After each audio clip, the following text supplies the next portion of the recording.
The message I sent her wasn't emotional. It wasn't dramatic. It was simple, clear, and final. If you go to our cottage with him, we're done. I stared at the screen after sending it, my thumb hovering like I could somehow pull the words back. But I didn't. Because for the first time in months, I wasn't guessing. I wasn't hoping. I knew. She didn't reply right away. That silence told me everything. The cottage wasn't just a place. It was where I proposed, where we spent our first anniversary, where we talked about kids, about growing old, about building something permanent. If she took him there, it meant she wasn't just cheating. She was replacing me. 2 hours later, her location sharing turned off. That's when I grabbed my keys. The drive felt longer than usual, even though I knew every turn by heart. Rain started halfway there, hitting the windshield in sharp bursts, like the sky itself was trying to warn me to turn back. I didn't. I reached the cottage just before sunset. The place looked the same. Small wooden porch. The wind chimes she picked out. The flower pots I kept alive even when she forgot to water them. I unlocked the door and walked inside. It smelled like pine wood and old memories. I didn't turn on all the lights, just one lamp in the living room. I sat in the chair by the window, the one she always teased me for calling my thinking chair. And I waited. Around 8 p.m., headlights cut through the trees. My chest didn't explode like I thought it would. It went quiet, cold, clear. 2 car doors slammed. I heard her laugh. That laugh. The same one she used when we used to cook together.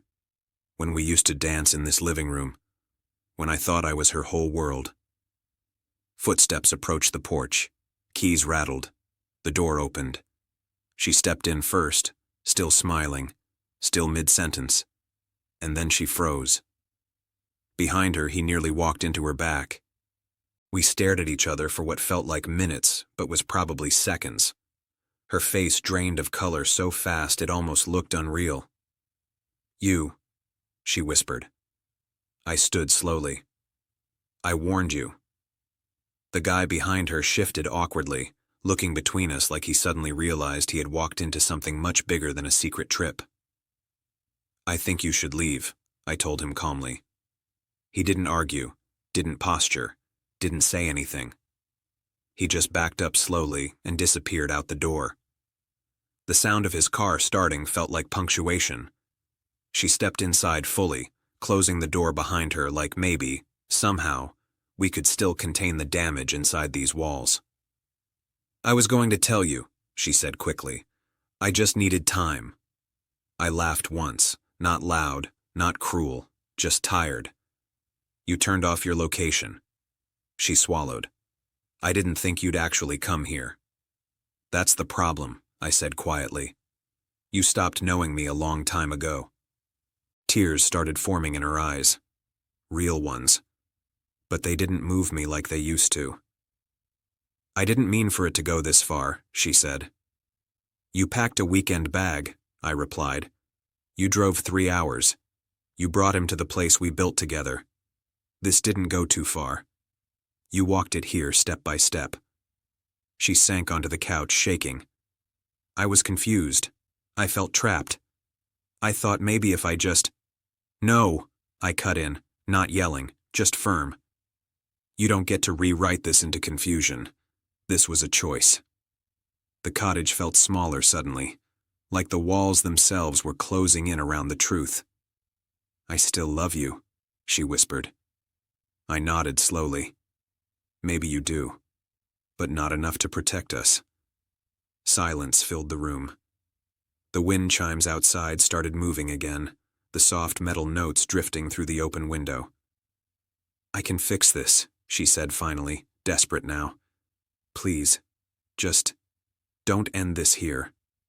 I looked around the cottage, the photos, the furniture we argued over, the scratch on the table from when we tried building it ourselves and failed miserably.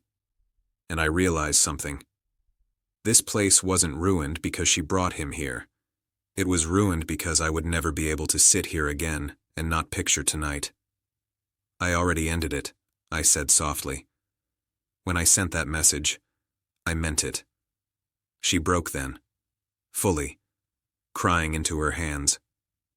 I walked past her to the bedroom, grabbed the bag I had packed earlier, and came back out.